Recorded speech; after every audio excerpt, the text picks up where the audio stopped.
Today we're taking a look at part 18 of Alternative Future World. The last episode before the finale is tomorrow. Not tomorrow. Is the next episode. Part 19 will be the episode where the Werewolf 5 will start and end the series in episode 20. But anyway, in the last episode we saw not really much happened. We saw this union in Africa which is called the the Saharan Republic. Nigeria joined the W Allies. God, I don't know why it's called the Allies. Spain broke out into a civil war, and that ended up with Galatia on the Allies, and France taking over what was rest of Spain, and getting Andalusia to join the Order of Security.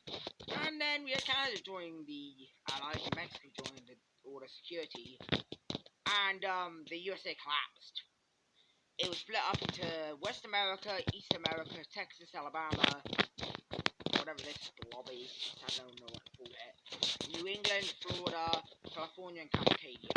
Mexico invaded West America, and the America didn't invade America, I don't know.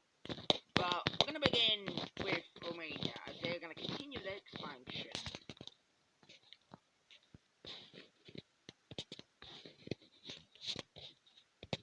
As we all know, Romania is the leader of the they're the leader of the Order Security, and they have been expanding quite rapidly. And you can probably see where my thing is. Yeah, Romania is the California Poland.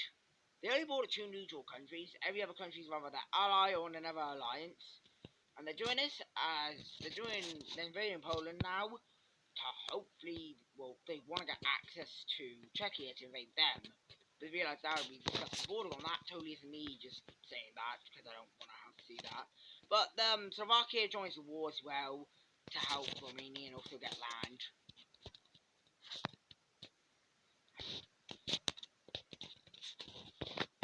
So Slovakian troops are gonna enter Poland, and honestly, Slovakia is not strong, so this doesn't get very far. It's gonna be Romania carrying this, who's probably in the top 10 strongest countries at this point. Just because of how much land they have and how much they've been developing their army. So they're going to carry this war as the troops exit through Slovakia into Poland. Now Poland is also one of the big powers, but compared to Romania and Slovakia combined, yeah, they've been weakened quite a lot from some of the past wars.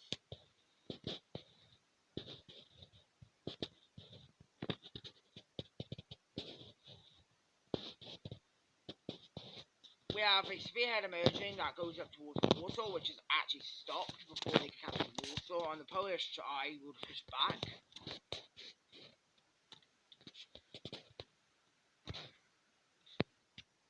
But, yeah, again, this is Romania, a top 10 country. So they use a lot of troops and yoink up and capture. Wait, what if I forget the name of it? Warsaw. They now focus on trying to cut off a whole chunk of Poland, which, if it isn't obvious, is going to go extremely well for them. They're able to take over this entire part of Poland. And yeah, okay, well, I was going to call it Poland, but Poland surrendered to Romania and Slovakia, so let's take a look at this peace treaty. In the peace treaty, Slovakia gets a bit of land, which makes them look weird. That might be fixed in the future. And Romania gets a bunch of land. They take a big chunk out of Poland. It makes them look pretty weird, but they look fine. And the rest of Poland, which was not taken, Romania and Slovakia knew that if they left Poland, they would join the Allies. So they forced a new government into Poland, which is a pro-Romanian and government, and they joined the Order Security. And at this point, the Order Security is growing, and you know, the World Order can't exactly do anything about it. Same with the Allies. The Order Security is an alliance that was never involved in anything. The World Order stopped the Allies from getting as big as they once were, which They haven't reached the limit, but if they add any more countries, it might get a bit. They might start to break the thing, the truce they had.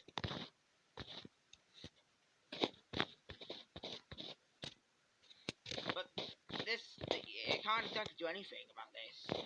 The only way the Allies or World Order can stop the Order security from expanding is invading the countries around them. So they could invade Greece to stop Romania after going after that, or maybe invade the Central American Union or Texas, stop them from going, stop Mexico from going after that. But it's safe to say now, Romania is almost completely checkmate of where they can expand. They have Greece, and Greece is most likely going to get invaded in the future by Romania. I say future, so I mean next episode. Now we're going to come over to China, where the government is starting to get corrupt.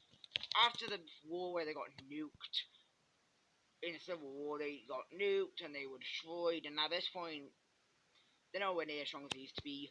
But unfortunately for China, they get a new leader who sees a Chinese empire.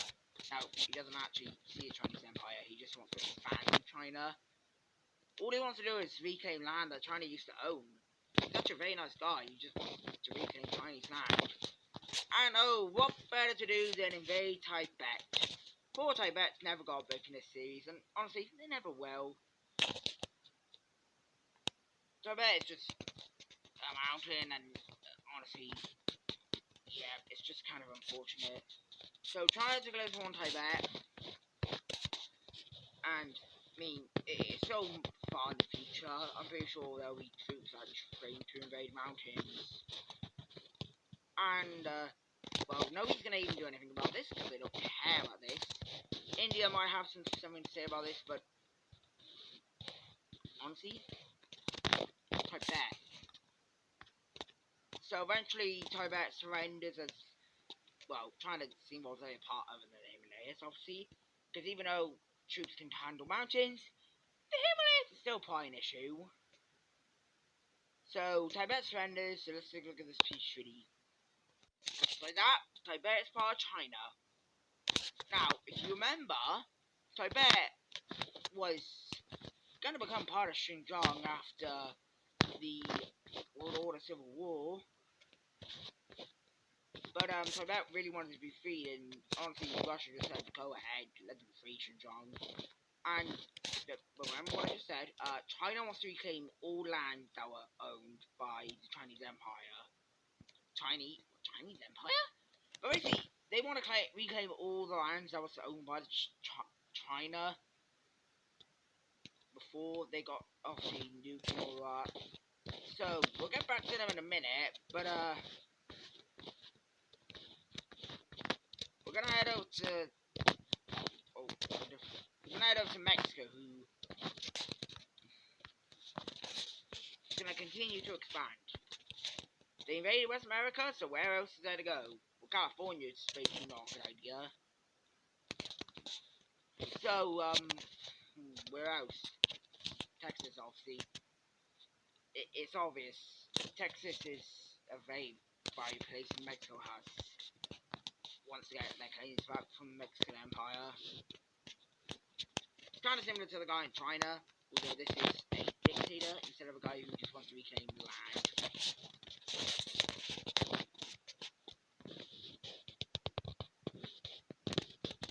And Texas is getting absolutely slapped, as Mexico is just steamrolling through, well, a brand new fresh country that just came out of the crumbling United States.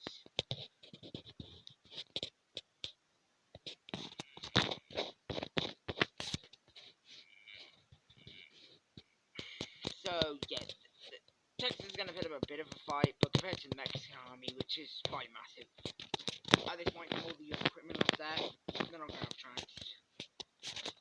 We have Texas losing access to the Caribbean, and that's gonna probably smell like a as they lose Houston and Dallas.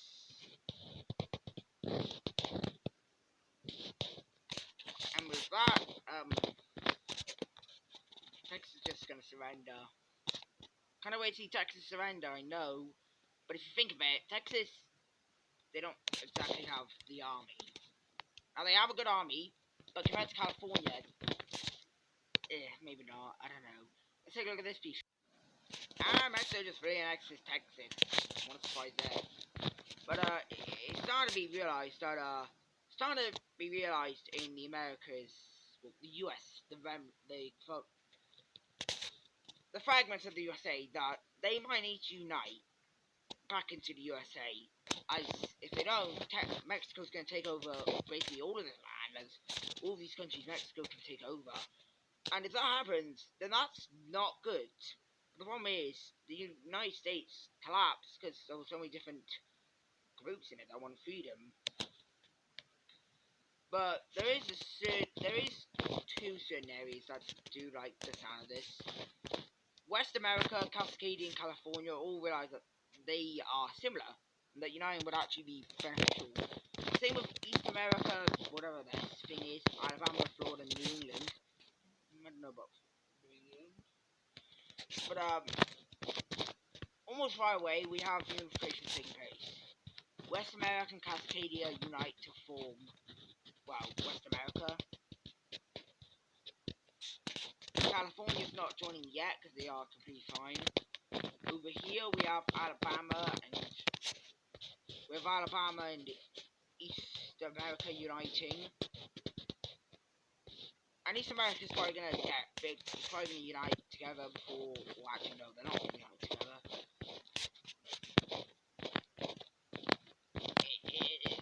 Eventually, whatever this thing is, I still don't know what it is. CSA, I guess, but that's it. So I don't even know why I just came up with a name for them. So yeah, looks like the USA's reforming itself. So eventually California joins West America, and at this point Mexico is getting a bit angry as West America is now too strong for them to invade. So they look at East America, but problem we wouldn't just unite with East America, so that's off the board. So obviously Mexico's angry. Most certainly the leader, who did not expect this, didn't expect the USA to reunite. So eventually Florida, the last country, is going to unite with East America, stop a naval invasion from happening from Mexico. About that, but don't know. And we have the unification between East and West America starting, but it's a very slow process because all different groups. But now, China is going to do China's going to do something a little funny, and it most likely lead to a massive war. Chinese troops, which it was confirmed by the World Order. Yes, the World Order is going to be involved with this. It's confirmed that these troops were stationed to invade this country. So Chinese troops enter into Xinjiang, which basically makes them at war. And what would you know, that's surprising, because I mean, the Chinese guy wants to unite all that, and Xinjiang was once part of China. Now, the Chinese troops were in Tibet, and they entered through Tibet, which just shows that these troops were, just shows that this is even more of a China invasion. And this invasion goes on for ages. It literally looks like it was planned because of how much they invaded. And you know, most of the countries in the world aren't going to join this war, but Russia is not going to let this slide. So Russia joins the war on the side of Xinjiang, and that's not good for China.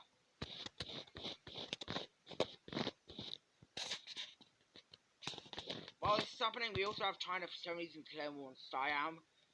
I don't know why, because this is not anything to do with.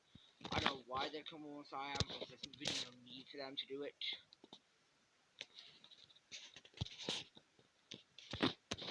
Obviously, the world order is going to be supplying Xinjiang and Russia. Well, not Russia, but Xinjiang, as they are not the strongest member.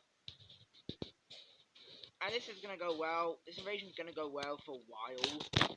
And it is confirmed this was a planned invasion. And it's shown to be even more planned invasion as Chinese troops attack Russia. Oh wow, that's weird. It's almost like they were planned to invade Russia.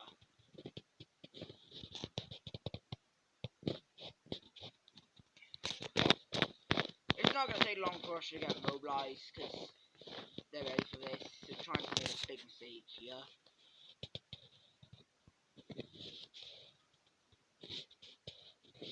But China does get some stuff done. They do some stuff. And eventually the Russian troops get stalemate.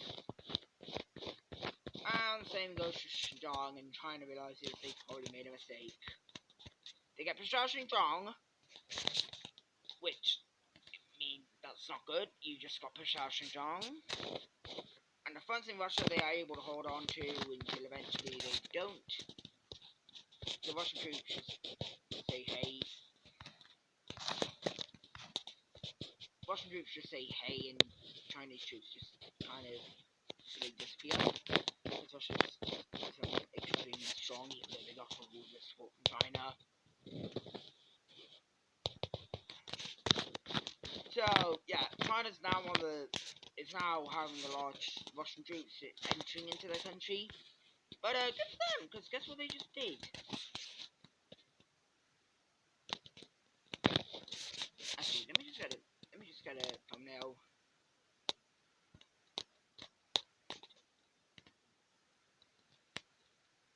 Guess what they just did?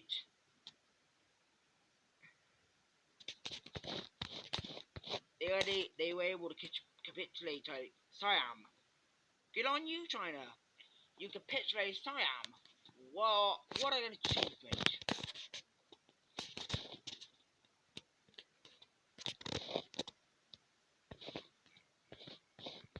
At this point, China's trying to remake the plan to push through Xinjiang and hopefully capture all the lands they need. They don't actually want the Xinjiang land. So, a lot of Chinese troops, and I mean probably like a million, just push through Xinjiang, as they hope to capture as much land as possible and get a peace treaty.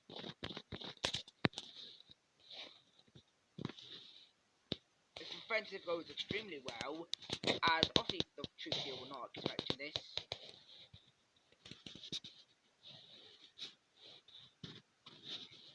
China's able to capture about half of Xinjiang and basically just reduce it to its old land before the Civil War. They continue to push in. Eventually, Russian troops arrive and there's a stalemate. China tries to do the same with Russia, though it fails.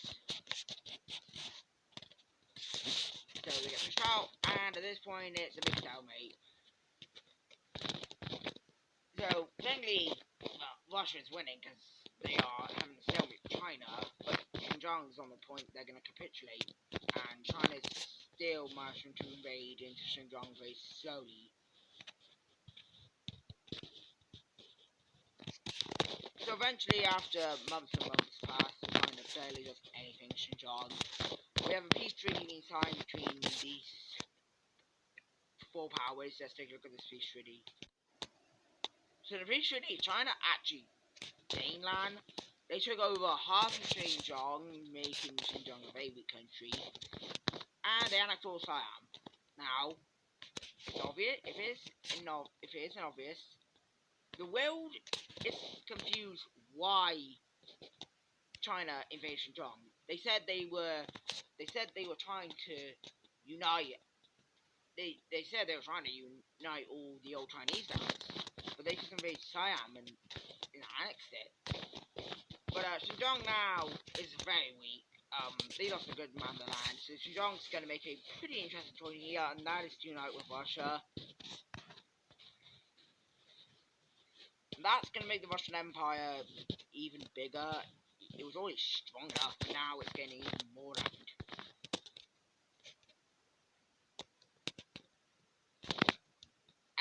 imagine that China and Russia's border is now the longest border in the world.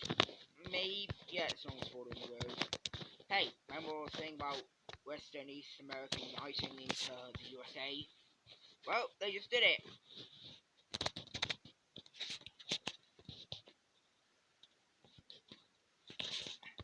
So, USA is now back, but it's extremely weak. It's not weak, obviously, but its army isn't as good as it once was. They've lost Texas and a good chunk of New Mexico, and you can see the card I just chose. They decide to join. They decide to join the Allies. Maybe a bit of a weird scenario. Seems like they were part of the World Order, but it's a different government than what the World Order was.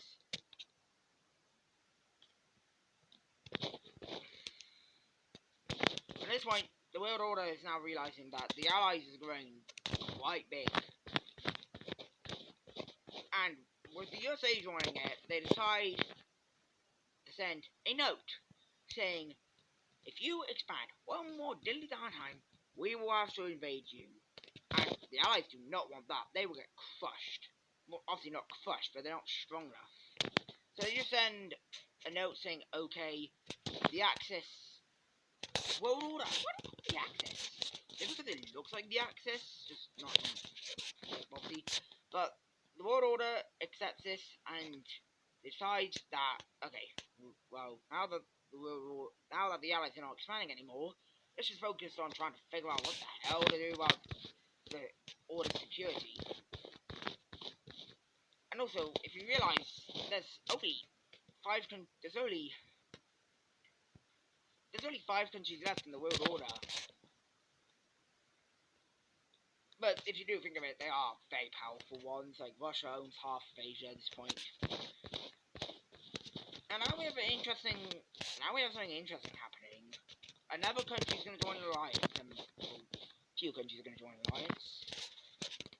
The Order Security alliance that is still probably the weakest by far. It's going to gain. Oops, I did not include you, and you are not joining the alliance, Romania.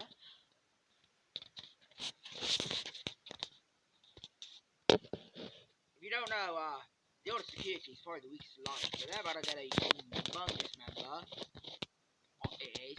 But this country, you can see where I'm pointed, South Africa, decides that they want to join the Order of Security.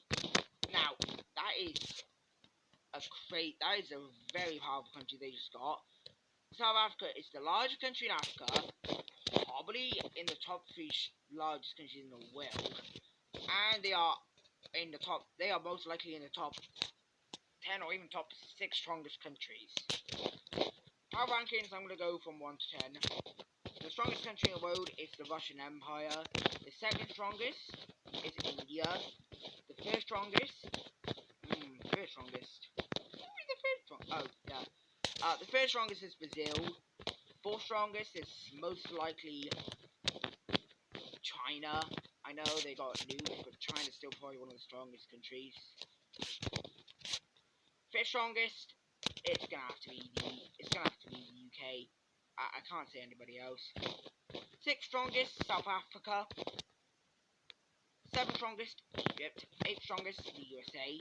Ninth strongest, Romania. And finally, the 10th strongest, Iran.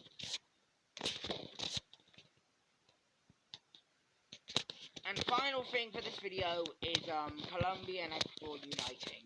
They split apart and they kind of just want to be apart. They kind of just want to be together again. And now we have Central America kind of feeling a bit dangerous as they are surrounded by 2 very powerful countries. But that's going to do it for this video. I really hope you enjoyed, and I'll see you in the second to last episode of Alternative Future of the World. Bye.